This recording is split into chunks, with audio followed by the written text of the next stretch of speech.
Va ora in onda Zoom, il drive time in mezzo ai fatti con Antonino Danna.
A te la linea. Vai Salvatore, per citare l'immenso Renzo Arbore, questa l'avete riconosciuta, Ruben and the Jets, All Night Long del 1973, immortale sigla dell'altra domenica, condotta appunto da Renzo Nazionale. Amiche e amici miei, ma non dall'avventura, buonasera, siete sulle magiche onde di Radio Libertà, questo è Zoom, il drive time in mezzo ai fatti, io sono Antonino Danna e questa è la puntata numero 873 del 30 ottobre 2024, mercoledì. Cominciamo subito, date il sangue in ospedale serve sempre, salverete vite umane, chi salva una vita umana salva il mondo intero. Secondo appello, radiolibertà.net è diventato un bellissimo giornale online, seguitelo e troverete un'informazione più che croccante. Fesso chi non legge radiolibertà.net.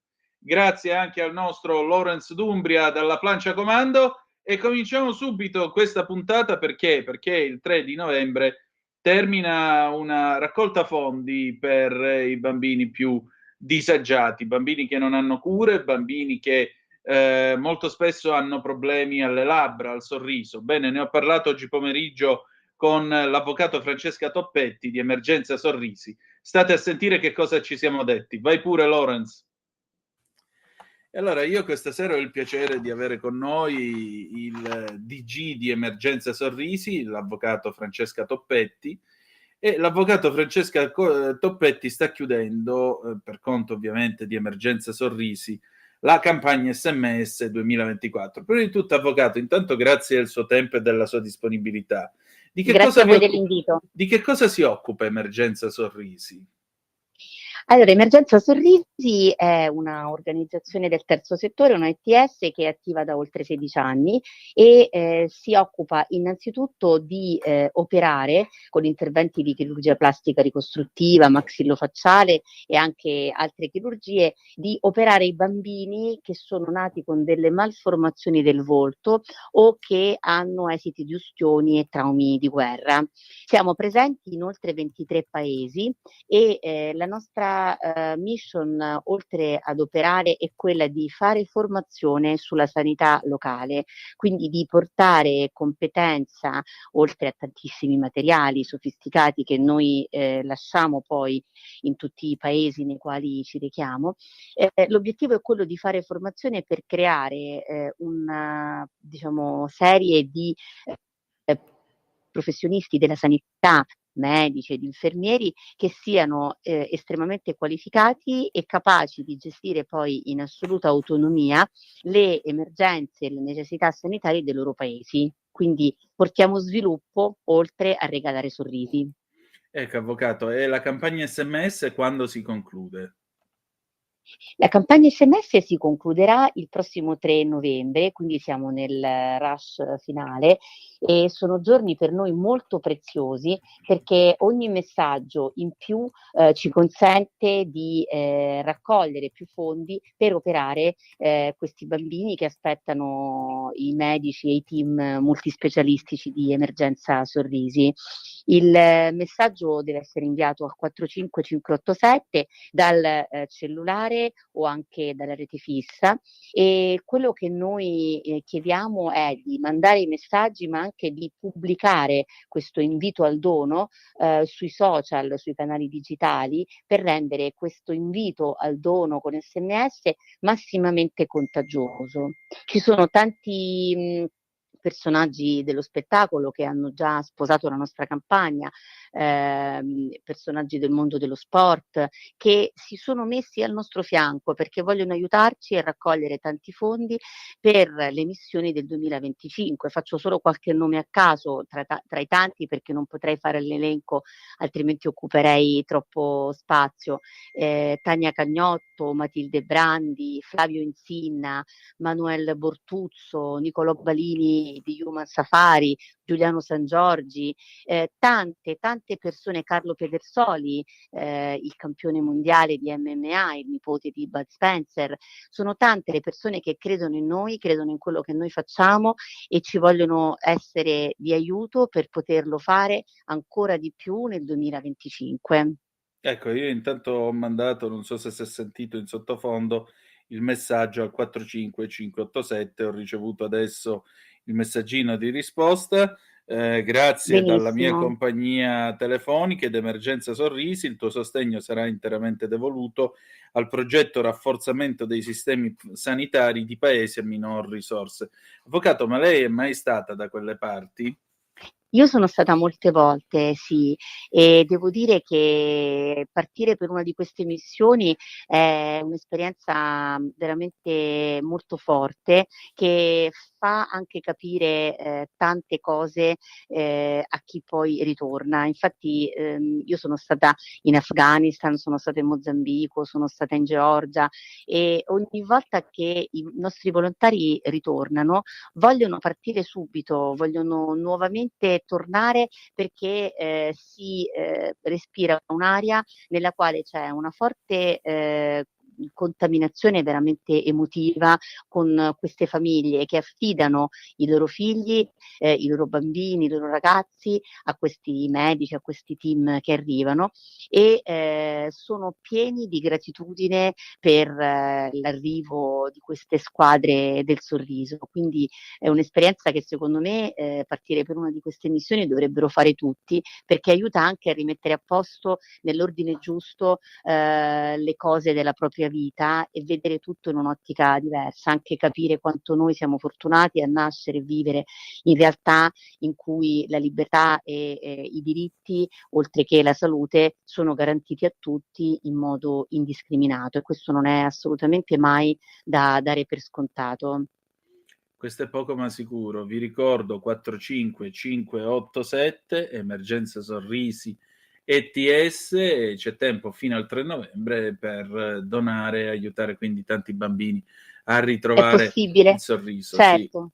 È Senta, possibile anche visitare il dica, nostro dica. sito internet www.emergenzasorrisi.it, per vedere anche i tanti altri modi in cui è possibile aiutare e sostenere le nostre attività e i nostri progetti.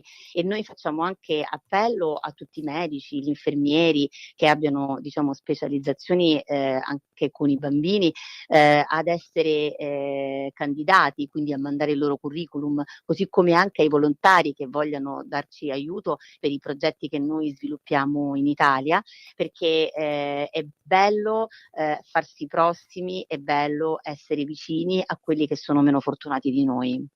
Che mi sembra la cosa più giusta. Senta, mi dica un'ultima cosa. Gianni Minà dice che questa è la domanda del bravo intervistatore. Che cosa farà domani? Io domani farò il mio lavoro, che è l'avvocato, e quindi ho degli appuntamenti per questo, ma farò soprattutto un incontro che penso possa portare tanto bene ad Emergenza Sorrisi e alle missioni, perché incontrerò una persona che vuole sostenere un nostro progetto con un'azienda, perché noi anche molto facciamo appello alla generosità delle aziende che possono sposare una nostra missione e quindi regalare sorrisi in modo massivo, anche grazie a quella che è una cosa sicuramente eticamente molto importante, che è tutto il tema del diciamo bilancio sostenibile, del bilancio sociale e quindi la corporate responsibility. Eccellente. Allora, buon lavoro e al piacere di risentirci presto. Grazie di questo spazio, della disponibilità e del vostro appoggio. Grazie Prego. mille.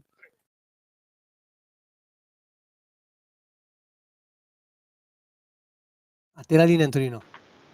Grazie caro Lorenz, insomma avete ascoltato l'avvocato Francesca Toppetti di Emergenza Sorrisi ETS, insomma se vi va date una mano a questi bambini in ogni parte del mondo. Le 18:23 in questo momento sulle magiche onde di Radio Libertà. Antonino Danna al microfono con voi e naturalmente noi proseguiamo la nostra puntata. A questo punto direi che vi ricordo come sempre le coordinate a cui incrociamo: 340 670 9659 se avete voglia di dire la vostra attraverso la zappa o WhatsApp che dir vogliasi, oppure 029294 7222 se avete voglia di dire la vostra attraverso quella magnifica macchina che è il telefono. Davis, io ti chiamo all'appello dalla Spagna perché qui sull'Ansa abbiamo alluvione in Spagna, 70 i morti, una superstite, uno tsunami. Sanchez, non andate in strada. Si tratta di un bilancio non definitivo destinato ad aggravarsi, numerose le persone ancora disperse.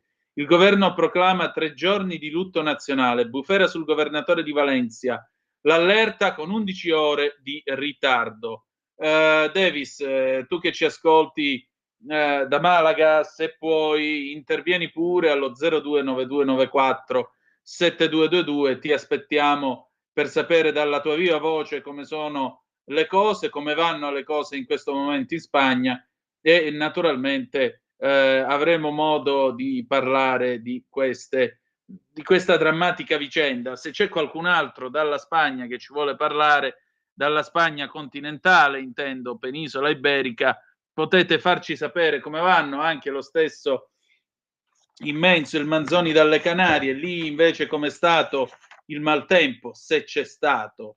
Per cui noi siamo qua e vi aspettiamo allo 029294 7222. Allora, il caso Piacenza, testimone inchioda l'ex d'Aurora, l'ha buttata giù, il PM tentava di aggrapparsi, lui la colpiva.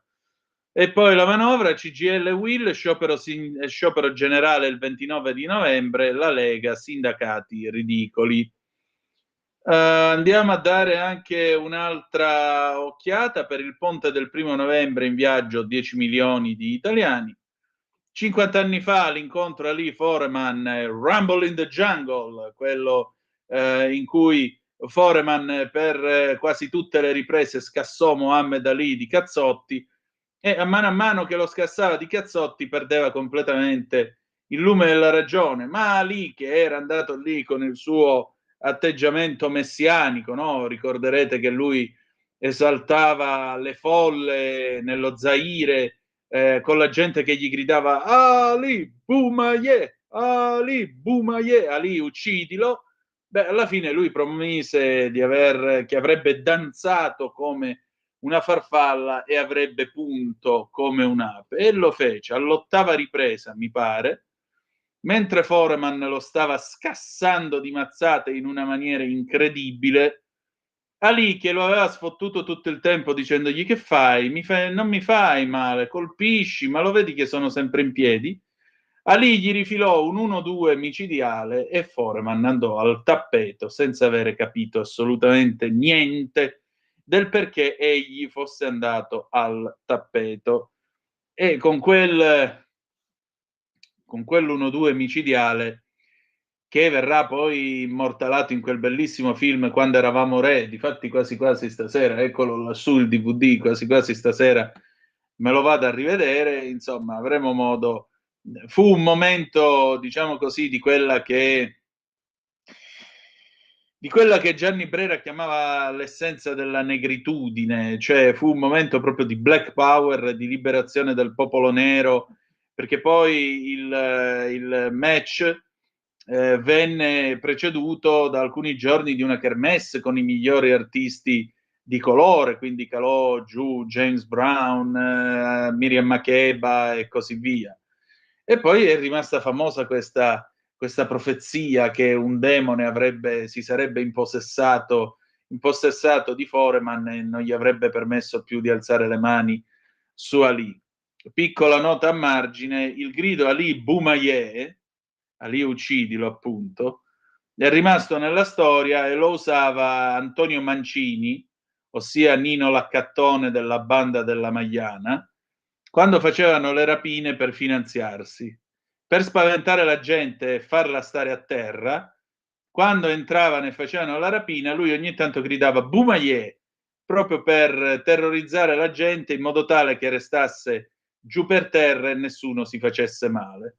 E quindi è entrato nella storia anche così il Boumaye di Mohammed Ali. Un'ultima cosa che vi voglio ricordare: la famosa frase di Ali, appunto, balla come una farfalla e pungi come un'ape, e poi uno dei ritornelli, o comunque uno dei tormentoni del pezzo Ali Shuffle del 1977, grande pezzo dance del tempo. Bene, si sono fatte le 19:28 minuti e 35 secondi. 40 anni fa se ne andava anche Edoardo, e anche qui, e anche qui vedi quanto tempo è passato e in mano a chi siamo finiti, se parliamo del teatro in Italia, se parliamo anche della cultura in Italia.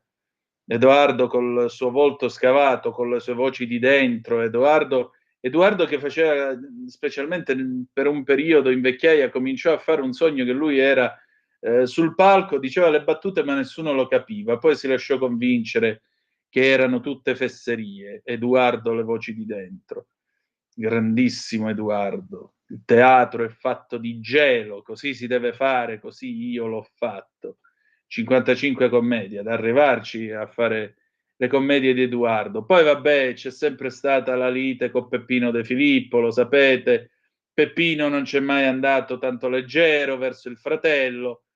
Insomma, queste sono cose che, come vedete, succedono anche nelle migliori famiglie. La famiglia De Filippo era tranquillamente ascrivibile, ed è ancora, grazie a Dio, tranquillamente ascrivibile a quelle che sono le migliori famiglie. Per cui, bene, le 18:30 minuti, noi ce ne andiamo in pausa e poi ci sentiamo un pezzo di Donatella Rettore, Cobra 1980. Perché?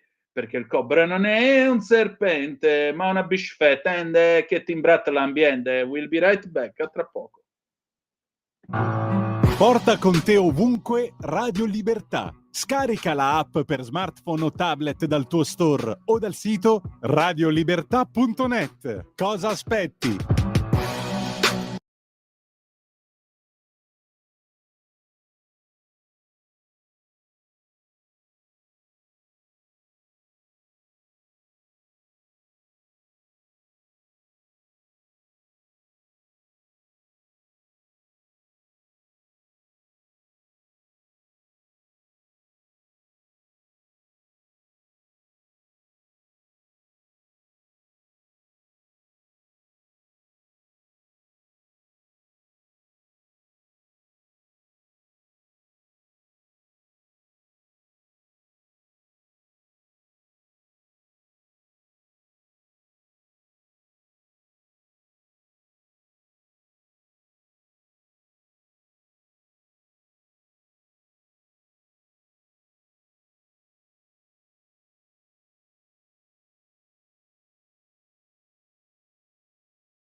A te la linea. E rieccoci le 18 e quasi 34 minuti sulle magiche onde di Radio Libertà. Antonino Danna al microfono con voi per questa puntata numero 873 di Zoom, il drive time in mezzo ai fatti. Avete ascoltato Donatella Rettore con Cobra nel 1980. Tra non molto avremo la nostra amica degli animali, la nostra Paola D'Amico, che cercheremo di avere al più presto possibile in diretta con noi. Vi comunico che per quanto riguarda le elezioni americane, sapete che già è cominciato il voto anticipato. Ecco, l'ex governatore repubblicano della California Arnold Schwarzenegger ha sottolineato che lui appoggerà la Harris dicendo che odia la politica più di prima e vuole levarsela di torno, ma non posso perché non tenere conto dei risultati di un'elezione è un atto anti-americano, e lui dice di essere prima un americano e dopo un repubblicano. Così parlò Terminator. Ma adesso, signore e signori, l'amica degli animali. L'amica degli animali con Paola D'Amico. Oh, vostra soavità, buonasera. Buonasera Antonino, buonasera a tutti voi che siete in ascolto. Come Tutto stai? posto? Abbastanza bene, grazie. Fine giornata, la giornata non è ancora finita, però molto bene, grazie. E io vi riporto a Cali, in Colombia, che è un tema di cui abbiamo parlato anche su Buone Notizie, sì, perché lì si stanno trovando i grandi del mondo per capire dove trovare i soldi per far fronte, diciamo, a un cambiamento della crisi climatica che sta avendo in pianeta, e soprattutto dove trovare i soldi per tutelare la biodiversità, che è in fortissima crisi non solo da noi ma in tutto il mondo. E quindi proprio da lì ci sono i rappresentanti internazionali della Lega per la protezione degli uccelli, la LIPI, che hanno lanciato un messaggio abbastanza interessante, in particolare per alcune popolazioni, per alcuni animali, alcune popolazioni di uccelli cosiddetti linicoli, che cioè frequentano le coste. E noi ne abbiamo 3 in particolare che sono a rischio, c'è un crollo diciamo al 30%, e sono animali, si badi bene, che vengono studiati da molto tempo con gli inanellamenti, quindi vengono presi, catturati, inanellati con un codice di riferimento e poi lasciati liberi per capire quanti chilometri percorrono, come si spostano, dove vanno, quanto vivono. Quindi diciamo sono studiati in modo scientifico da tantissimi anni in tantissimi paesi da questi gruppi di volontari. Allora, questi animali hanno dei nomi strani, ho girato le foto perché sono veramente degli uccellini anche deliziosi da osservare. Sì, li stiamo mostrando, un bel infatti. binocolo. Ci sono il piovanello pancia nera, il primo, il piovanello comune e la pigliaressa. Hanno dei nomi stranissimi. Fino ad oggi, in questi anni, non abbiamo mai parlato perché non c'era questa occasione. Non sono così frequenti da noi, ma possono arrivare in inverno. Il piovanello pancia nera, che è quel primo, è un animaletto abbastanza piccolo, ha la taglia più o meno di un storno, quelli che volano sopra la stazione centrale, che si vedono presenze massicce in settembre, no? Quando partono, in primavera quando arrivano. E quindi 16 centimetri, un uccellino piccino, 35 di apertura alare, veramente un animaletto piccolissimo. Si possono osservare perché hanno un volo molto rapido, con battiti molto regolari, e sono animali che vivono in grandi gruppi, quindi sono specie speccatamente gregarie. E poi quando compiono i voli si vedono questi movimenti nell'aria che creando le evoluzioni, formano addirittura delle macchie colorate che si possono fotografare, strepitose, bellissime. E quando si può osservare a bordo, diciamo in spiaggia, lo si vede spesso sulla battigia, posato su una sola gamba col becco affondato sul petto. Quindi diciamo che sono animaletti che, se si sta attenti, si ha la fortuna di frequentare il zone di mare e in queste stagioni anche, si possono trovare, osservare e fotografare sempre a buona distanza. Di cosa si nutre? Mangia insetti, molluschi, ragni, quindi arachnidi, pochissime sostanze vegetali, però è prevalentemente un insettivoro. E poi si nutre dietro la linea di marea, corre dietro le onde, fa anche delle evoluzioni, a volte nuota. Quindi ripeto, per chi è appassionato di watching, questo è un animale da osservare, da cercare. Però si è passati dalla conta di decine, centinaia di animali a poche decine, e questo è preoccupante, tenuto conto che si concentrano soprattutto tra il Mar Nero, la Camargue, Danzig in Polonia e poi anche le nostre coste a seconda dei periodi. L'altro animale è sempre la pivieressa, altro nome molto strano, che è un po' più grande come animale, ha una maggiore apertura alare, ma corre gli stessi pericoli. E è un animale che riesce a spostarsi anche di 8.000 chilometri. Quindi pensiamo ai 1.000 chilometri che ci separano dalla Sicilia, i tratti che riescono a fare appunto nei loro spostamenti. Ecco, questo è un'emergenza che segnala Andacali e è tutto dire, perché diciamo che sono arrivati tanti messaggi, anche se non note l'agenzia, però nel mondo animale questa è proprio stata considerata un'emergenza. Animali di cui non si parla quasi mai, salvo che nel mondo degli addetti ai lavori, e che invece sono importantissimi proprio per conservare l'equilibrio in natura. Poi un'altra cosa curiosa e divertente, sì, anche questa l'abbiamo anticipato su Buone Notizie, ma sai che diciamo che è sempre bello ricordarlo, è una storia di questo team di scienziati che ha scoperto, passiamo ad un altro zoo, diciamo, in Africa, ha scoperto 7 nuovi animaletti nelle giungle umidi, diciamo, del Madagascar. E siccome quando scopri una specie puoi chiamarla come ti pare, ci sono, non so, persone come il nostro amico Paolo Galli che ha dato il nome a un batterio, il nome della moglie, no? Sì. Quindi puoi chiamarlo come ti pare. Questi scienziati un po' burloni hanno deciso di chiamarli come i capitani di Star Trek, quindi un po' perché loro forse della nostra generazione, quindi erano appassionati di questa serie TV, ma anche per quale ragione? Perché questi animali li hanno chiamati Kirk, Picard, Sisko, Janeway, Archer, Barnum e Pike, quindi 7 capitani più iconici della serie fantascienza, anche perché questi animali, quando lanciano i loro richiami per rendersi interessanti, per esempio per attrarre le femmine, sembra appunto ricordano i rumori che facevano espellere le foreste pluviali di Madagascar, cioè diciamo che ricordano i rumori che si trovavano in alcune di queste serie, fischi un po' strani, sono rane ma non gracidano come le rane, fanno rumori strani, diciamo un po' stellari, un po' da serie appunto di Star Trek. Sono molto divertenti, sono richiami questi grida, sono dei richiami pubblicitari, diciamo, che cerca di autopromuoversi, dare informazioni alle femmine su chi sono loro, quindi questi rane maschie soprattutto, e fischiano un po' come i fan di Star Trek possono ricordarsi il fischio del Nostromo, no? O il tricoder, il dispositivo tricoder, e questo l'ho detto benissimo, noi li chiamiamo così. Sì. Anziché dare il nome della moglie, della fidanzata, diamo il nome dei capitani di Star Trek.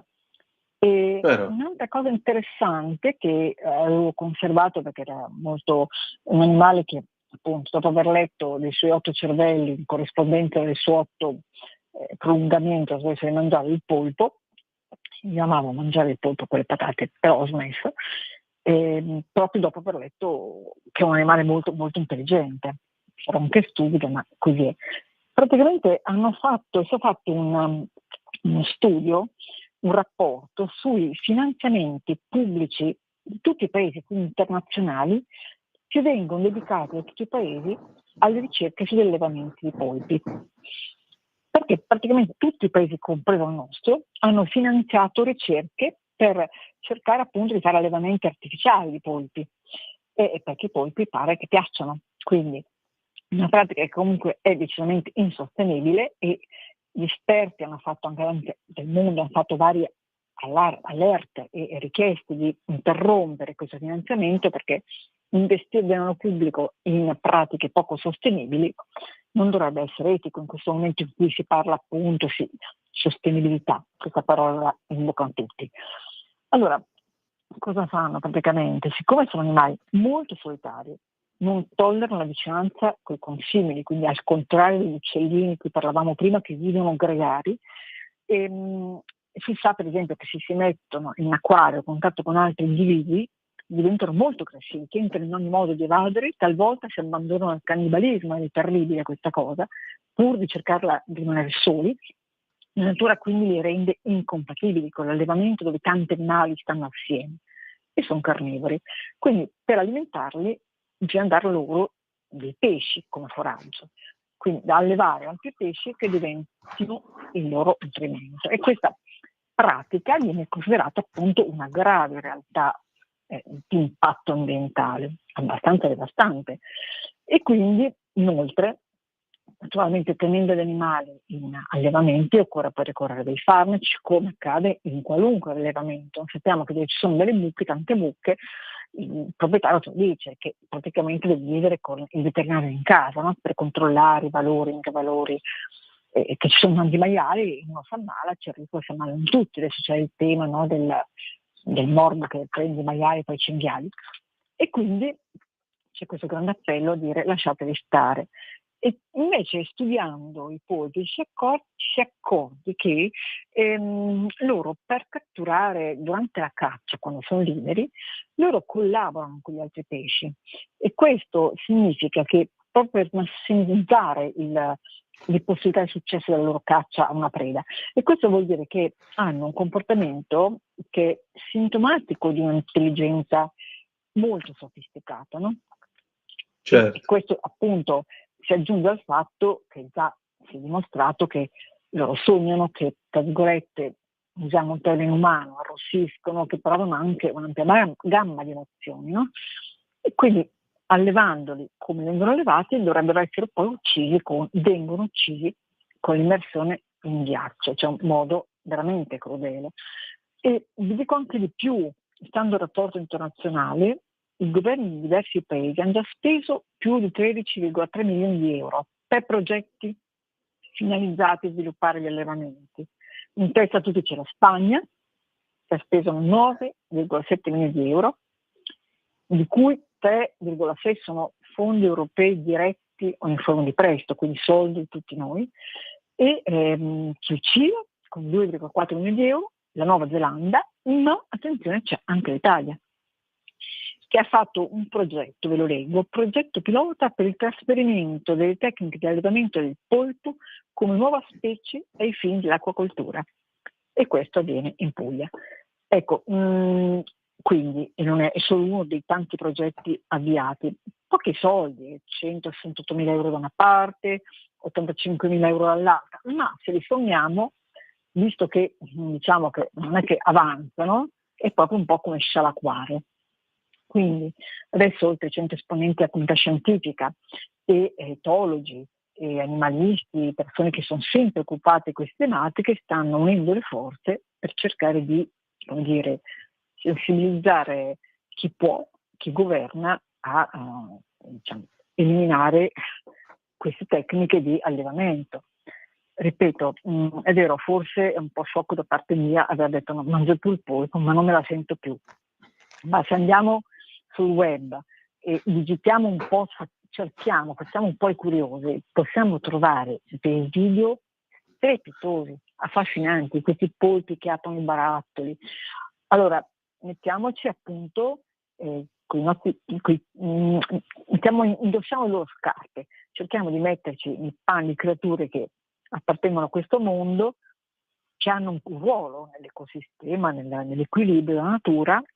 Sicuramente loro saranno predati da qualche animale più grosso nei mari, ma quello è parte della natura, insomma, no? Noi possiamo coltivare, fare altro senza andare a disturbare i polpi e sprecare soldi. Secondo me è uno spreco di soldi pubblici. Non lo sapevo, l'ho saputo proprio nel giorno in cui si ricordava questo animale meraviglioso, era l'8 ottobre, c'è una giornata, no? Proprio per il polpo. Certo, le giornate se ne fanno tante, però non è questo al momento, era sfuggita, e rileggendo ho detto caspita, sensibilizziamoci. Certo, mi pare il caso. Paola, senti, in tutto questo comincia il mese di novembre, la natura comincia a rallentare, ad andare in letargo? Certo. Come possiamo aiutare gli animali? Voglio dire, tu che frequenti la dolce Lunigiana e vedi la natura Io addormentarsi, cosa si son può preoccupata fare? perché vedo ancora i bianconi. Continuo a dire: "Ma partite, perché se arriva la botta di freddo, voi siete ancora qua?" Certo, prendono vipere, li ho visti, non ho una macchina fotografica, ne ho visto uno che nel becco portava una vipera, quindi va benissimo, fanno pulizia nei boschi. Le vipere sono comunque fan parte della natura, ma per noi se camminiamo è un problema. Quindi fanno, diciamo, una pulizia, sono spazzini, bonificano il terreno, il territorio, però non sono ancora partiti. A me questa cosa onestamente un po' inquieta, perché in quest'epoca dovrebbero essere già diretti e arrivati quasi in Africa. Quindi cosa possiamo fare? Possiamo preoccuparci di quelli che arriveranno, appunto come il pettirosso, come questi animali di cui parliamo. Con i pettirossi ricordarci sempre di lasciargli bricioli di pane, semi oleosi, ne hanno un bisogno pazzo, se sarà un inverno rigido ne hanno a maggior ragione bisogno. Creiamo dei ripari, i tartarughe, mi raccomando, quelle che vanno in letargo, quelle di terra, se hanno perso i loro ripari, magari per qualche sommovimento, lavoro in corso in giardino, creiamo dei ripari e rispettiamoli soprattutto. E non sprechiamo, cioè evitiamo di sprecare, perché Certo, cioè, anche, voglio dire, non si possono dare le ossa ai cani che possono avere dei problemi, però pensate quando ci mangiamo una cosa di pollo quanto spreco c'è sempre qualche pezzetto che puliamo bene, mettiamo da parte, teniamo da conto, non sprechiamo. Questa è chiaro, la prima cosa importante da dare alla natura. E poi stiamo in silenzio, rispettiamoli. Bello sarebbe anche poter rispettare i tempi, no? Il giorno, la mm, notte, il rumore, il silenzio, perché comunque gli animali hanno bisogno dei silenzi, come sì, anche noi avremmo bisogno, ma ci scordiamo vivendo dentro al rumore praticamente giorno e notte. certo. Che meraviglia, che meraviglia. Senti, ti volevo chiedere questo Paola, e invece le buone notizie del Corriere che sono uscite ieri, il tuo bel Buone dorso? notizie, ce ne son tante di carine. Per esempio ne abbiamo una che adesso stiamo mettendo sul web per domani, che è questa signora che ha deciso di cambiare vita, è modenese e che si è accorta, là ci sono tante ciliegie, no, e si è accorta che tantissime ciliegie venivano sprecate, perché non erano belle, magari erano un po' rovinate da qualche grandinata, e lei ha deciso di riciclare tutte queste ciliegie che venivano sprecate. Ha fatto praticamente un'impresa che fa delle creme di bellezza dalle ciliegie sprecate, dalle ciliegie scartate.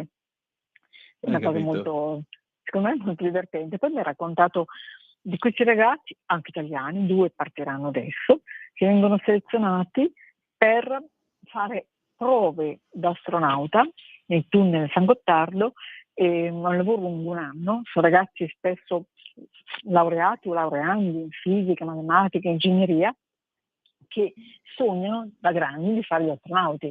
Certo, magari tu dici è una possibilità su 1 milione, però intanto fanno proprio un lavoro di gruppo, selezionati insieme ad altri ragazzi di tutto il mondo, prove, quindi non soltanto di ingegneria, di matematica, ma anche di fisicità, di isolamento, e poi l'estate appunto fanno lo step finale, vivendo proprio un ambiente che è come quello di una navicella spaziale. È bellissimo, credo che siano opportunità strepitose, e tra l'altro i ragazzi giovani di cui si continua a parlare spesso con un tono un po' cristarello, no? Adesso mi sto occupando del disagio giovani, in realtà viene fuori che sì, d'accordo, ci sarà, però gli stiamo scaricando addosso un'ansia da prestazioni spaventosa. Magari spesso sono figli unici, quindi in realtà i ragazzi fanno delle cose bellissime che dobbiamo riconoscere, vedere, valorizzare e raccontare. Sono Questo pienamente appunto d'accordo con è te, anche il cara nostro Paola, compito. pienamente d'accordo. Ecco, che cosa ci puoi anticipare per la prossima settimana, se puoi? Per la prossima settimana abbiamo una storia molto bella di una signora che sta creando, diciamo, un mosaico più grande d'Europa, magari anche del mondo, con l'aiuto di moltissime persone, questo in Toscana. E poi abbiamo la storia del Giappone, dove avranno Expo l'anno prossimo, 6 mesi di Expo, come quello che abbiamo avuto noi a Milano nel 2015, e loro stanno facendo un progetto in cui l'Italia è partner di uso di intelligenza artificiale per permettere ai bambini, non solo giapponesi, attraverso la creazione di propri avatar, di andare praticamente a visitare i padiglioni. Quindi un viaggio del mondo, anche se sono ricoverati in ospedale e da lì non possono uscire. E anche questo credo sia una cosa veramente molto molto bella. Molto bene, molto bene. Allora, cara è Paola, io ti work in ringrazio come ogni settimana per il tuo tempo e per la tua disponibilità. E che dire di più, avremo modo di ritrovarci dopo il ponte di Ognissanti. che noi non facciamo naturalmente. No, poi veramente domani. venerdì la radio è chiusa, non ci saranno trasmissioni. Molto Venerdì bene. 1 di novembre sì, saremo fermi. Comunque. Io sono incastrata, quindi fino a sabato prossimo Ti tocca? come si dice. E vabbè, però ci riposiamo dopo. Va bene, questa è la cosa più importante. Ok, grazie Paola. Buona serata Buona a tutti serata e a a te. tutti. Grazie Antonino. Ciao. E allora, alle 18:55 minuti e 18 secondi in questo momento, apriamo di nuovo il telefono 0292947222. Grazie a Paola D'Amico per la sua disponibilità. Le vostre zappe possono viaggiare al 340 670 9659 se avete voglia di dire tranquillamente la vostra. Noi siamo qua per ascoltarvi, siamo qua per darvi la possibilità di esprimervi, perché naturalmente vi stavo dicendo di quello che sta succedendo in Spagna, è veramente un dramma e nelle prossime ore, insomma, la situazione non sarà assolutamente facile. Perché? Perché che cosa è successo? Ricapitoliamo. Nelle ultime ore sono morte almeno 72 persone in inondazioni improvvise che hanno colpito la zona sud-est della Spagna ed esiste una quantità per adesso non confermata di persone disperse. Questo è quanto riferisce la BBC. Valencia sembra essere la città colpita più duramente, con immagini che mostrano addirittura le automobili una sull'altra e dei quartieri interi completamente distrutti. Il ministro dei trasporti spagnolo ha detto che la linea ad alta velocità tra Valencia e Madrid è danneggiata in modo significativo, ci vorranno almeno 4 giorni per poterla rimettere in funzione. Parte tra l'altro della Spagna meridionale, a sud-est, ha visto più di un anno di acqua cadere in appena 8 ore, più di un anno di pioggia intera, pensate. In parte a causa di un fenomeno atmosferico chiamato Dana, che tra poco vi diremo cos'è, e in particolare le critiche sono state dirette contro il governo regionale di Valencia, che ha eliminato l'UVE, cioè l'unità di emergenza valenziana, nel 2023. Nel frattempo sono stati dispiegati oltre 1.000 militari per aiutare gli sforzi di soccorso. Quali sono le previsioni? Le previsioni per il momento dicono che oggi le piogge daranno un po' di tregua, ma le aree delle regioni costiere resteranno sotto allerta meteo. La tempesta si sta muovendo verso nord e adesso gli avvisi sono per la zona a nord-est della Catalogna. E naturalmente la situazione non è assolutamente facile. Il re Felipe VI ha parlato, tra l'altro vestito con la tuta di volo dell'aeronautica. Nelle ultime ore Re Felipe VI ha parlato di devastazione e preoccupazione a proposito di queste inondazioni, ha parlato di enorme distruzione arrecata alle infrastrutture e che c'è ancora difficoltà a raggiungere alcune aree colpite appunto dal maltempo in Spagna. Insieme alla regina vorremmo inviare le nostre condoglianze a tutte le famiglie che sono state colpite e che hanno perso i loro cari e che in alcuni casi ancora non sanno che cosa sia successo a qualcuno dei loro parenti, ha detto il re in una breve conferenza stampa. Andiamo a vedere, naturalmente sono state cancellate anche delle partite di pallone, per esempio CP Parlescuela contro Valencia Football Club, Pontevedra contro Levante, e poi naturalmente sono cancellati tutti i treni ad alta velocità tra Madrid e Valencia e i treni tra Barcellona e Valencia. Andiamo a vedere che cosa sia questo Dana, questo diciamo così, questo fenomeno atmosferico che ha portato appunto all'esplosione, insomma, di queste inondazioni.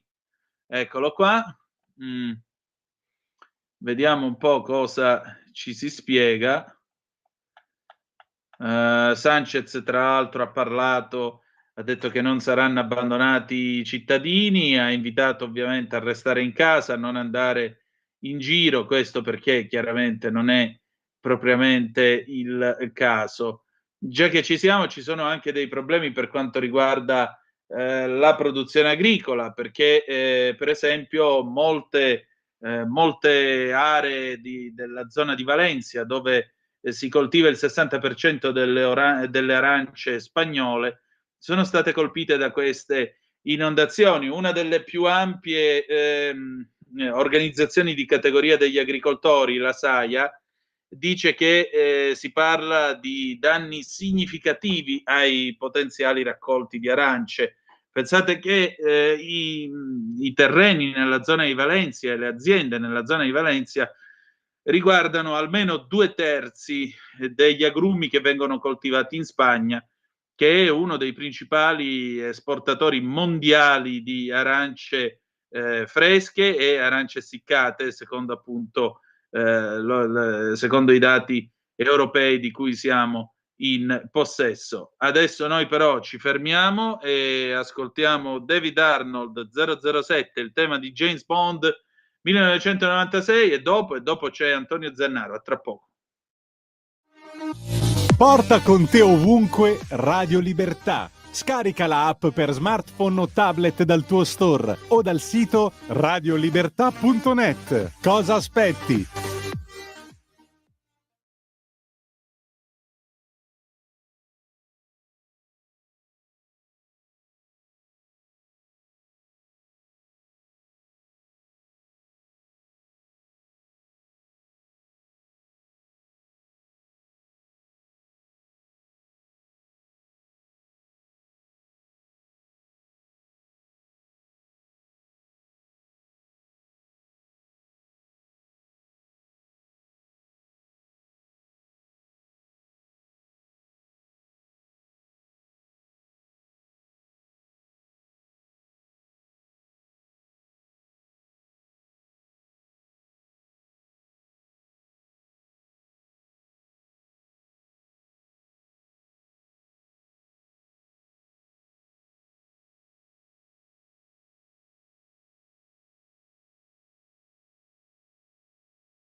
A te la linea.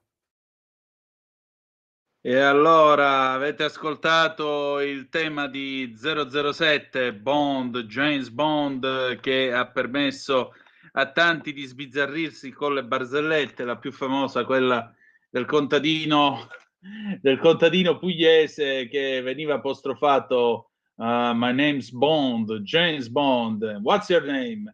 E quello rispondeva Sepp, Giuseppe. Che barzelletta idiota. Le 19, 4 minuti e 51 secondi sulle magiche onde di Radio Libertà. Antonino Danna al microfono con voi qui per Zoom, il drive time in mezzo ai fatti, e nel frattempo stiamo cercando di entrare in comunicazione. Stasera non siamo molto fortunati con il telefono, diciamolo. Dicevo, entriamo in comunicazione con Antonio Zennaro per il suo spazio conto corrente stasera. Perché Bond? Perché si parla dei dossier dati e naturalmente l'effetto di tutto questo sull'economia e la borsa. Allora, niente, ancora occupato. Senti, facciamo una cosa, Lorenz. Prova ancora una volta e vai tranquillo. Se non risponde il nostro Antonio, vorrà dire che passiamo al prossimo faccia a faccia che è con Valentina Tarricone. Tanto come potrete intuire dalla conversazione con Valentina Tarricone, diciamo che James Bond ci servirà lo stesso, perché parleremo appunto di dossieraggi, parleremo di questo scandalo enorme per la nostra democrazia in questi giorni. Diciamo che è uno scandalo che ci lascia veramente perplessi, perché, torno a ripetere, ci fanno firmare chili e chili di carta per avere qualsiasi cosa, fosse anche un gelato al limone, per citare Paolo Conte. Ma benedetti Dio, poi t'arriva un gruppo di hacker, si prendono, anzi non di hacker, un gruppo di personaggi che hanno la possibilità di avere accesso a tutte le banche dati possibili e immaginabili, si prendono i tuoi dati e poi vanno a finire dentro un server in Lituania. Che ne dite? Che bella soddisfazione. Oppure può succedere che ti trovi improvvisamente spiato, oppure viene tirato fuori un falso dossier su di te. Oppure ancora un impiegato di banca che non ha molto da fare passa le giornate ad accedere al conto corrente della Presidente del Consiglio e di conseguenza non ci arriviamo più. E allora facciamo che, caro Lorenzo, visto che non riusciamo a entrare in contatto con Antonio Zennaro, mandiamo il faccia a faccia con Valentina Tarricone, che ho sentito oggi pomeriggio. Valentina Tarricone la conoscete, è un avvocato, ma è anche un'investigatrice privata della Tarricone Investigazioni, per la precisione ne è il CEO, l'amministratore delegato. E allora, Lorenz, se sei pronto, vai pure con l'intervista che mi ha rilasciato quest'oggi a proposito dei dossieraggi. E allora io stasera ho il piacere di ritrovare qui a Zoom Valentina Tarricone, avvocato ed è CEO della Tarricone Investigazioni, che a Milano si occupa di essere PI, Private Investigations, esattamente come Magnum, lo ricorderete con la sua Ferrari. Sono investigatori privati e peraltro la particolarità della Tarricone Investigazioni è che è una squadra tutta al femminile. Piccola nota a margine. Allora, io ho il piacere di ritrovarla e Valentina, intanto grazie del tuo tempo e della tua cortesia.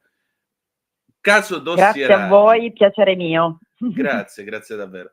Caso dossieraggi. Allora, io vado in banca, voglio comprarmi una macchina, chiedo un finanziamento o vado in concessionaria. Mi fanno firmare l'elenco telefonico di Milano di autorizzazioni della privacy per potermi dare quei 4 soldi di finanziamento e comprarmi la macchina. Però poi arrivano 4 tizi e si portano via i dati su 800.000 cittadini italiani, o leggono la vita al Presidente del Consiglio come quell'impiegato di banca in Puglia. Ma che sta succedendo, scusa? Allora, innanzitutto ci tengo, ne approfitto di questo canale per me privilegiato, quindi la tua trasmissione, per dire che anche se sono state menzionate e associate queste attività alle agenzie investigative, per noi questa non è l'attività, cioè noi non ci occupiamo di questo, quindi di attività di dossieraggio, di spiare e di compiere attività illecite, ok, di trafugare dati.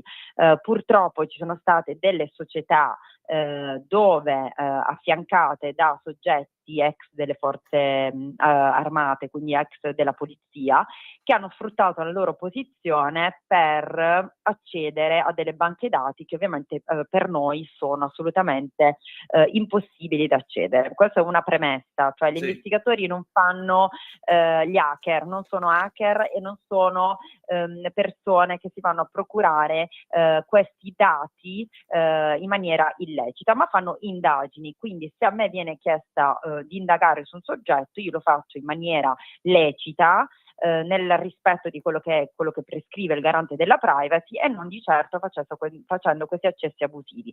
Purtroppo ci sono delle realtà alle quali si sono attivati determinati personaggi, abbiamo letto, sono tutti i giornali, che dietro lauti compensi, perché qui stiamo parlando di un mercato che frutta milioni di euro, questo mercato illecito dei dati, che si sono spinti oltre e che quindi hanno avuto questo accesso privilegiato grazie a dei personaggi particolari che già avevano lavorato nelle forze di polizia. Il punto qual è? Che sicuramente per me, in maniera molto schietta e sincera, questa non è una notizia, perché nel nostro ambiente è risaputo che ci sono questi accessi o che comunque c'è qualcuno che li fa, perché anch'io mi sono trovata in agenzia a ricevere delle persone, dei clienti che evidentemente non conoscono la materia, perché voglio dare il beneficio del dubbio, non conoscono la materia e mi chiedono, non so, di accedere a delle chat di WhatsApp, di accedere a delle mail e di avere dei dati, anche dati finanziari o dati personali, che sono veramente molto, li chiamiamo dati sensibili, no? Se li vogliamo spiegare, li vogliamo qualificare sulla base della privacy. Io ovviamente, sulla base di quella che è la normativa, ho sempre spiegato che questi sono è interferenza illecita nella vita privata, che sono dei reati informatici e che determinate attività non si possono fare. Purtroppo il vero problema secondo me, non è solo chi accede, ma è proprio tutta la protezione a questo punto, che evidentemente non c'è. Quindi il tema è i sistemi di sicurezza statali, delle banche, e quindi di organismi che diciamo dovrebbero noi comuni cittadini diamo per scontato che siano super protetti, ok? Evidentemente non lo sono, perché se è possibile continuare a dare accesso a soggetti che magari non lavorano più, per esempio l'accesso alle banche dati dello SDI per vedere se ci sono pregiudizievoli penali, se ci sono state condanne, quindi dati importantissimi, se queste persone una volta andate via dalle varie forze dell'ordine, dalla polizia e quello che è, continuano a poter accedere, c'è un problema proprio di controllo e di verifica a livello nazionale ed è gravissimo.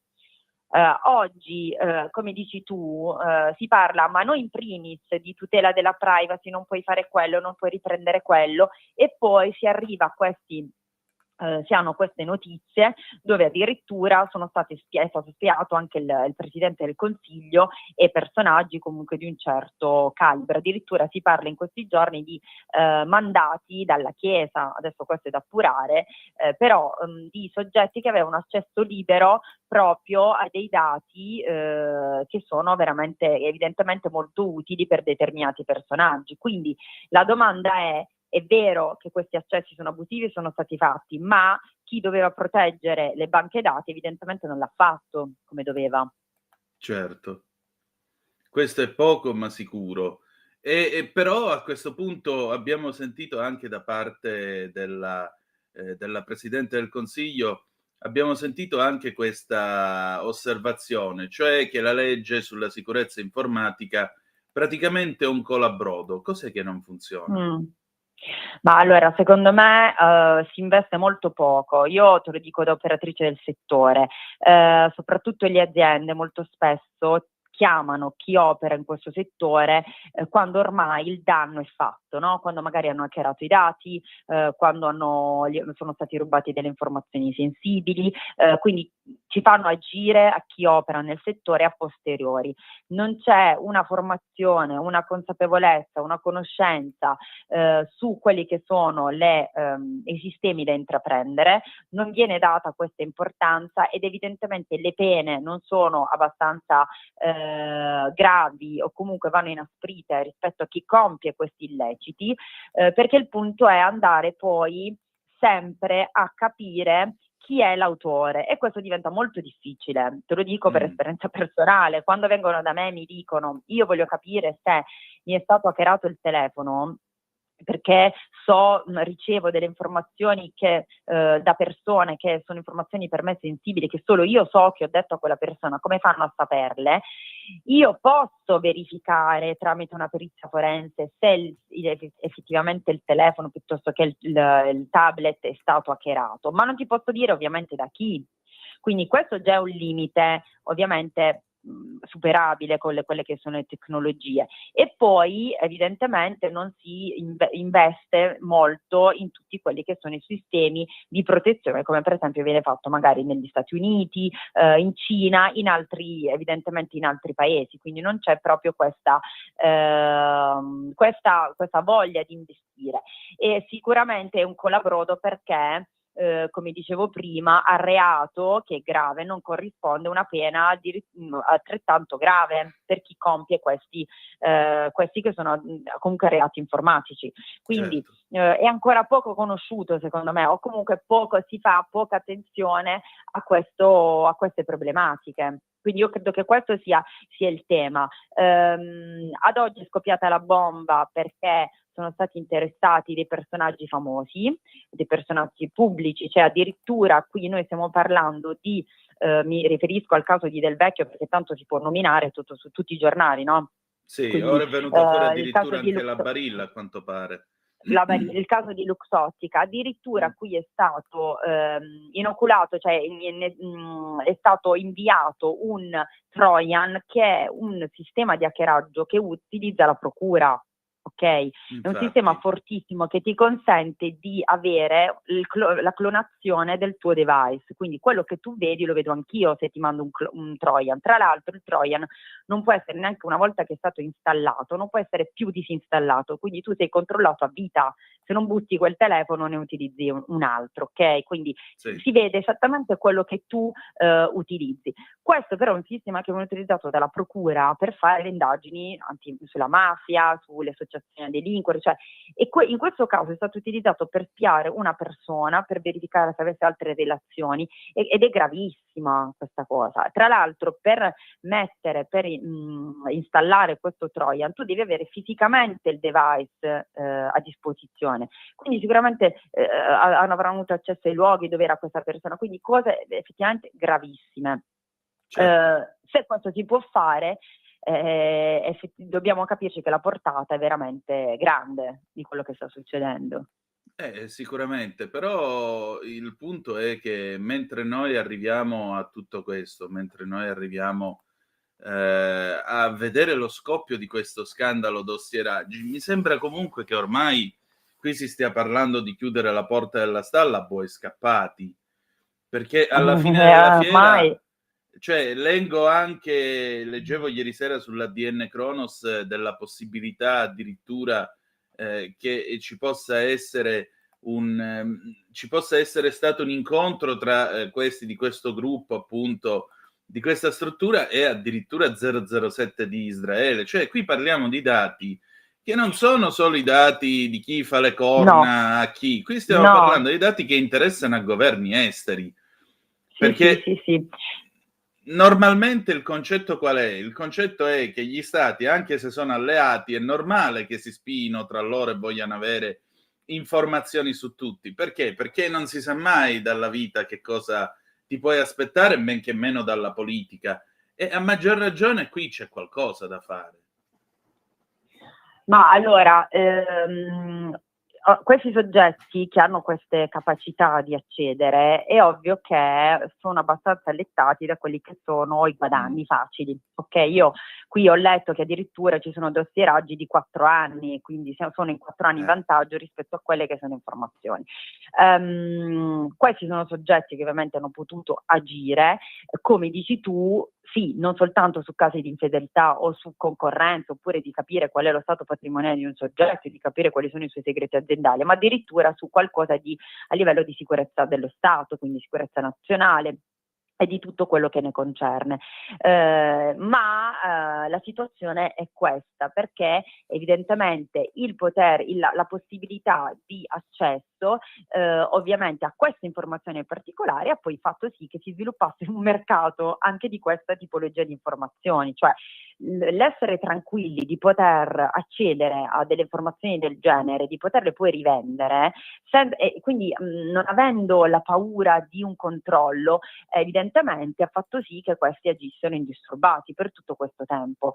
Non mi sorprende, ti dico la verità, non mi sorprende assolutamente, perché io ne ho sentite, ne sentivo, pensavo fossero magari esagerazioni, ma evidentemente dopo quello che è uscito, che è emerso in questi giorni, esagerazioni non erano, ma era realtà. La cosa che mi stupisce è chi effettivamente ha queste capacità e questi accessi, quindi immagino che siano persone che hanno avuto a che fare anche con le organizzazioni militari, no? Comunque abbastanza veramente in un sistema che dovrebbe essere protetto, non abbia pensato che prima o poi sarebbe stato scoperto. Infatti. O comunque no, si sia illuso perché alla fine come li hanno scoperti? Li hanno scoperti come si fanno al di là delle intercettazioni, ma come si fanno le indagini, no? Li hanno seguiti, hanno visto che il super poliziotto entrava in una delle agenzie che sono state nominate, che la chiamano di intelligence, ma questa intelligence a questo punto molto relativa, li hanno seguiti e hanno visto che questi personaggi, appunto, che hai nominato tu, entravano a Roma in questa agenzia, e quindi lì hanno ricostruito poi il tutto e li hanno messi sotto controllo. Quindi evidentemente anche loro, quello che voglio dire, sono stati fregati, passami il termine poco elegante, e hanno agito evidentemente pensando che questo sarebbe potuto andare avanti all'infinito. Certo, mi pare chiaro. E soprattutto, ecco, a maggior ragione, la domanda fondamentale è: come si fa a conservare la sicurezza dei propri dati? Come si fa a tutelare un segreto? Perché alla fine siamo sempre alla domanda che ci si faceva da bambini: ce la fai a tenere un segreto? Ecco, come si fa a tenere un segreto nell'epoca elettronica? Allora, diciamo che oggi la notizia è quella che il garante della privacy ha costituito una task force di soggetti che appartengono a diversi, diciamo, con diverse competenze, che andranno ovviamente a fare adesso dei controlli a tappeto e andranno a fare delle procedure su quelli che sono i sistemi di sicurezza, per l'implementazione dei sistemi di sicurezza e dell'accesso di determinate banche dati. Ok, evidentemente, se vuoi sapere la mia, andava fatto prima. Questa cosa perché loro sono molto attenti, il garante è molto attento alla violazione dei dati, ai dati sulla salute, insomma tutti quei dati che sono sensibili, che tu non puoi trattare senza il consenso, comunque che non devono essere trattati. Hanno costituito questa task force, adesso vedremo cosa faranno, sicuramente andranno a indagare su quelle che sono le categorie un po' che più hanno a che fare con questi dati. In primis sicuramente le agenzie investigative, immagino, le agenzie di informazioni commerciali, quindi tutti quelli che appunto trattano i dati. È difficile che tutelare i propri dati. Allora, sicuramente se un utente normale, un cittadino, prima di banalmente, prima di accettare tutte quelle che sono le richieste di informazioni, i cookies, tutto quello che succede su internet, secondo me uno dovrebbe spendere 1 minuto, 2 minuti a leggere a che cosa stai autorizzando, no? Perché poi questi dati vengono utilizzati e vengono rivenduti tranquillamente a società commerciali o di marketing, e quindi tu ti ritrovi ad avere telefonate, tutto quello che c'è. Limitarsi a dare quelli che sono i dati, diciamo, essenziali, o nome, cognome, indirizzo, stop, quando si può. Non essere, questo è difficile nella nostra epoca, presenti ovunque sui social, perché i social sono un altro canale, un altro flusso di dati, cercare di non, per evitare di essere hackerati, di non accettare tutto quello che ci viene inviato, numeri sospetti, messaggi che non sono nella nostra rubrica, utilizzare la crittografia end-to-end, mettere la doppia password, tutte cose che comunque sono tecnologiche. Sì. Diversamente dovresti, Antonino, comunicare con un pezzo di carta e scrivere e allora non utilizzare la macchina, andare a piedi, perché tu sai che anche le auto ad oggi sono fonte di dati, perché anche Certo. le auto si possono hackerare, poi anche la stesse strumenti che abbiamo in casa che ci mandano la musica a richiesta, quelli sono tutti sullo scambio di dati, acquisiscono dati involontariamente. Al supermercato, quando tu vai a fare adesso la spesa, ci sono dei sistemi di intelligenza artificiale che registrano i tuoi movimenti, ok? Per capire se tu sei una persona potenzialmente che può rubare o meno. Quindi se tu immagini in che contesto siamo, è ovvio che è molto difficile. Quindi bisogna tornare indietro per evitare Esatto. che, Ma infatti che ci sia io quando questo sento furto. queste notizie ti dico che qui la mia lettera 35 Olivetti del 1980 ride, Brava. la sento ridere, perché in effetti io ancora se devo scrivere una cosa riservata la batto a macchina. Fai Sarò bene a questo paranoico, che vuoi punto. dire? No, allora sembra da ridere, però purtroppo tutti sanno tutto. Esatto. Il tema è utilizzarlo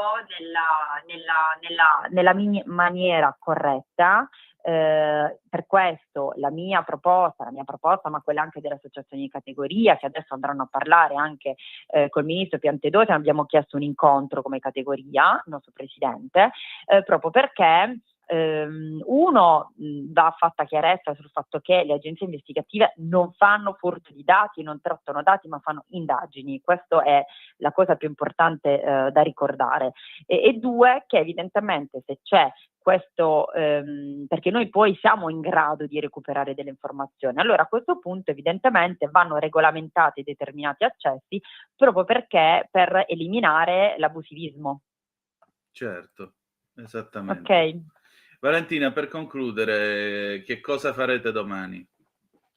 Allora, noi sicuramente continueremo a lavorare, a dire di no a delle cose che secondo noi, ovviamente secondo la normativa, sono illecite, che sono reati, perché ovviamente in primis ne vale la nostra professionalità, il lavoro che abbiamo fatto da tanti anni. Continueremo a far capire ai clienti quello che si può fare e quello che non si può fare, a tutelarli appunto dalla violazione di quelli che sono i dati e a lavorare come si lavora in maniera corretta, senza sotterfugi, senza questi mezzi che poi abbiamo visto a che cosa hanno portato. Quindi effettivamente non ne valeva la pena.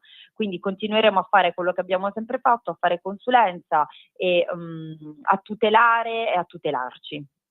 E meglio non si poteva dire. Grazie e buon lavoro. Grazie a te, buon lavoro. Porta con te ovunque Radio Libertà. Scarica la app per smartphone o tablet dal tuo store o dal sito radiolibertà.net. Cosa aspetti?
Qui Parlamento.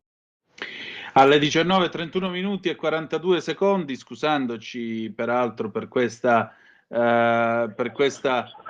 l'orario in cui ci sentiamo, abbiamo il piacere di avere per questo qui Parlamento il Vice Ministro alle Infrastrutture e Trasporti, Edoardo Rixi. Buonasera Vice Ministro, ben trovato. Buonasera. Allora, intanto ancora le chiediamo scusa per il ritardo questa sera del qui Parlamento.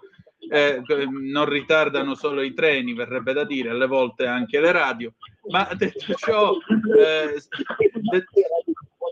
ciò, Vice Ministro, intanto, visto che lei appunto è genovese, un suo commento sulle elezioni in Liguria. Mi pare che il centrodestra abbia ben tenuto, ben figurato, un ottimo risultato anche per la Lega, credo.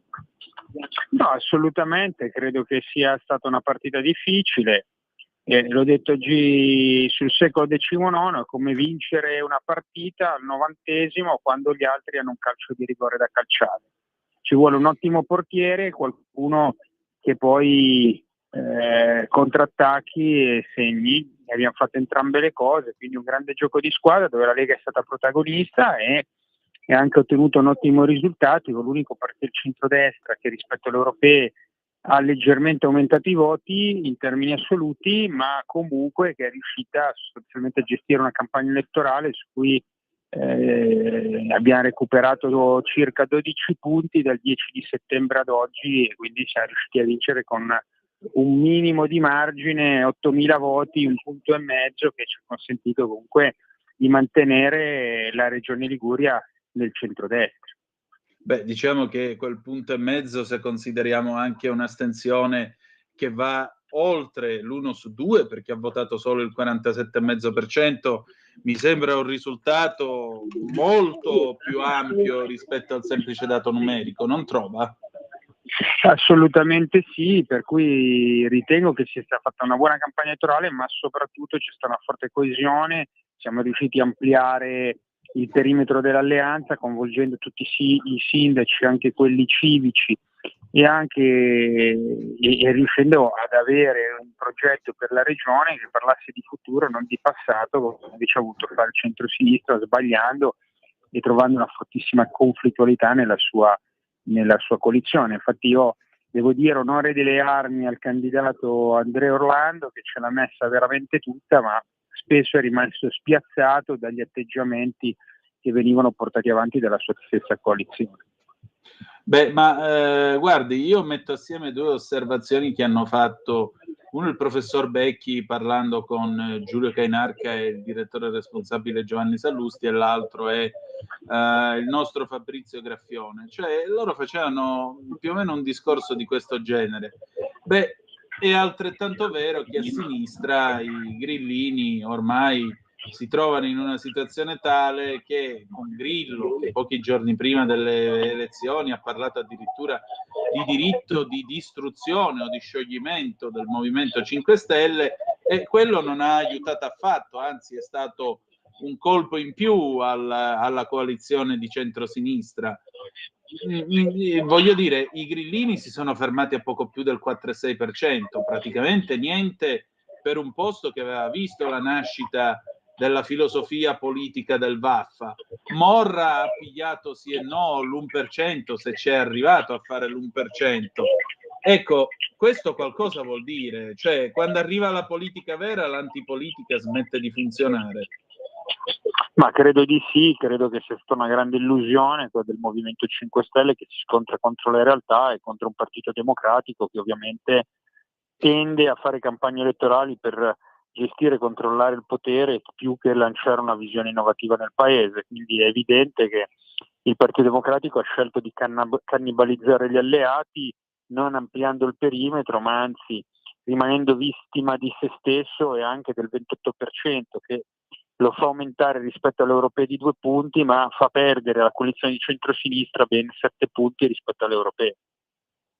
Ecco, a maggior ragione allora le chiedo però, Vice Ministro, ma com'è possibile però che il PD abbia raccolto un buon risultato a Genova, la città del neogovernatore Marco Bucci, Beh, la città del sono io il sindaco, veda un po' lei, insomma, la sua battuta è ma io rimasta... credo che la cosa si spieghi molto semplicemente con un'inchiesta che ha portato agli arresti del governatore il 7 di maggio e che era un'inchiesta prettamente genovese e che ha condotto poi lo stesso governatore a patteggiare poco prima dell'inizio, anzi subito dopo l'inizio della campagna elettorale, causando sostanzialmente una forte demotivazione sull'elettorato di centrodestra sulle città capoluogo, che come tutte le città capoluogo, gestendo in parte l'economia della regione e pensando che vincesse il centro-sinistra, ha puntato tutto dall'altra parte. Quindi il tema vero è che non è stata tanto una scelta sul sindaco, poi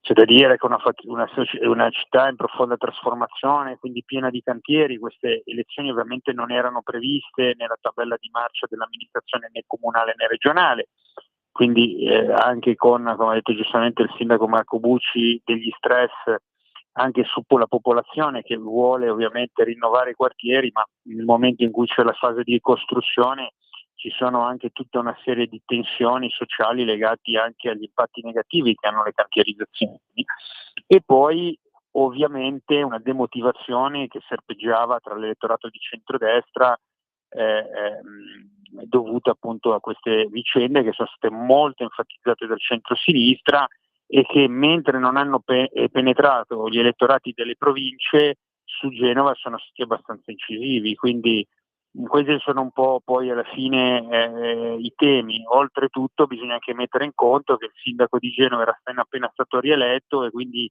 si è perso un po' dal tappo e dalla spina, perché ovviamente c'erano anche elettori che preferivano che Marco Bucci rimanesse a fare il sindaco piuttosto che andasse in regione. Oltretutto ciò ci condurrà in primavera e estate a una nuova campagna elettorale proprio per il comune di Genova.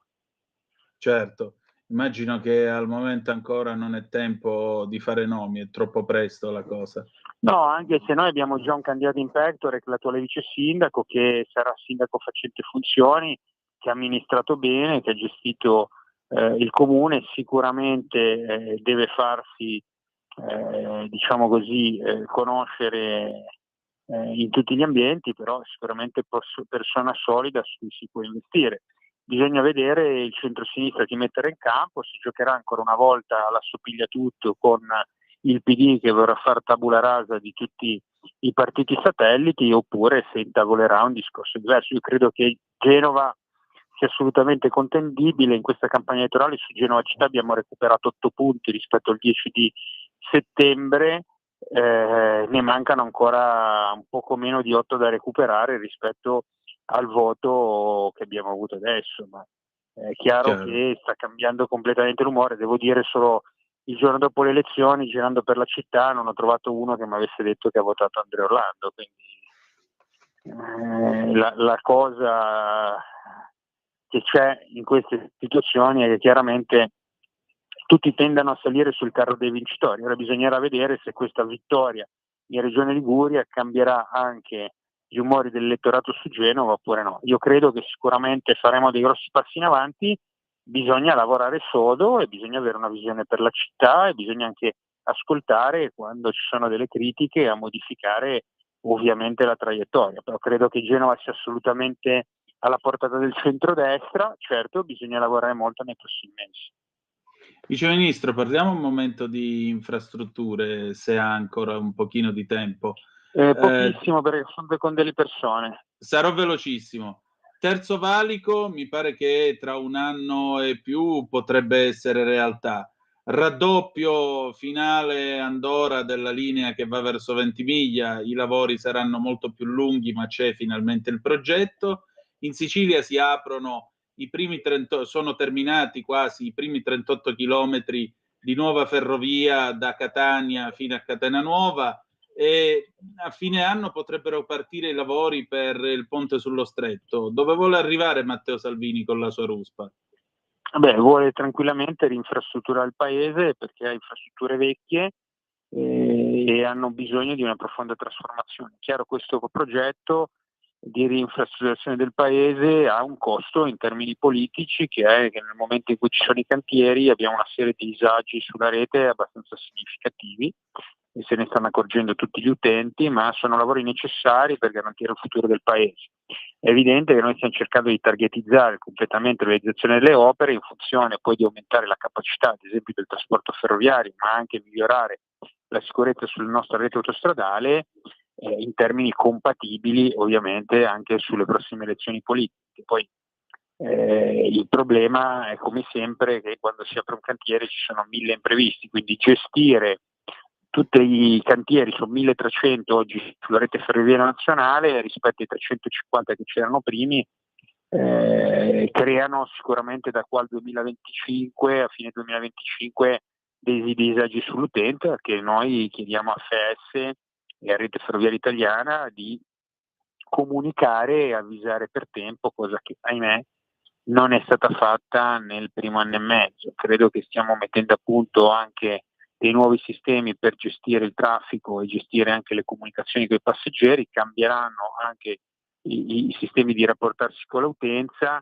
È evidente che bisogna accompagnare il paese a una profonda trasformazione, perché pensare di utilizzare ancora reti ferroviarie che sono di fine dell'800 credo che difficilmente saremo in grado di dare servizi migliori. Bisogna rinnovare queste reti, chiaramente come quando si ristruttura una casa è difficile invitare la gente a cena mentre c'hai gli operai che rifanno casa, così è difficile garantire contemporaneamente un aumento del traffico passeggeri e merci sulla rete ferroviaria e garantire che non ci siano disagi mentre si sta lavorando sulla rete.